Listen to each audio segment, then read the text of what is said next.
there's likely to be more demand for oil, perhaps. It's going to go up, isn't it? Let's look on something else which is quite interesting, and again, I think Stephen mentioned this earlier. Capacity, OPEC's capacity is this purple line here. This is production. There's not a lot of spare there, is it? And it's growing. Okay? Fortunately, there's new sources of oil coming in, and fortunately for those of us that happen to have Woodside and Oil Search and then Beach Petroleum and that, it's happy days.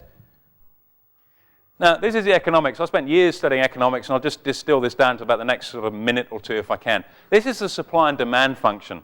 This is supply. When prices are higher, as we can see on the vertical axis, right, when prices are high, companies want to supply more of their product. Say Mars bars were $50, Mars would be queuing up to sell them, wouldn't they? Okay? But if Mars bars were $50, very few people would want to buy them at that price. So demand is inversely related. Does that make sense? Now, as economists, we like to sound smart, so we have this point we call equilibrium, which is that little spot in the middle. It just means where the two lines cross. And that's where price is set. So when supply meets demand, that's where we establish price. Now, the interesting thing about oil is that demand doesn't really get affected that much by price, because when you're driving along in your car and the tank's empty, you don't go past the garage with the red light flicking in your car and go, $1.20, I think I'll just run out of petrol instead, and just, you've got to pull in and fill up. You've got no choice unless you want to, maybe you do want to break down, I don't know. So the demand function for oil is a little bit steeper, okay? So demand, you notice it's not as flat, it's a little bit steeper. It's inelastic, to give it its technical term. And inelastic things tend to get taxed. Cigarettes are extremely inelastic. Demand for alcohol is inelastic. And so too is petrol or oil.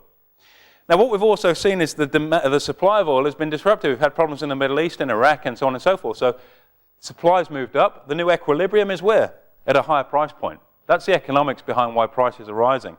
Overlay on there the fact that demand is also increasing because we've got all these people demanding more and more. Is it any wonder, looking at the simple economics, that price is getting higher? That's pretty obvious, isn't it? Now, you don't need to have spent the time at uni doing economics like I did to understand that, because you just got to go to the petrol browser and do that. Now, the key thing, and we talked about trading with leverage before, is how to translate this investment idea into something that's going to make us money.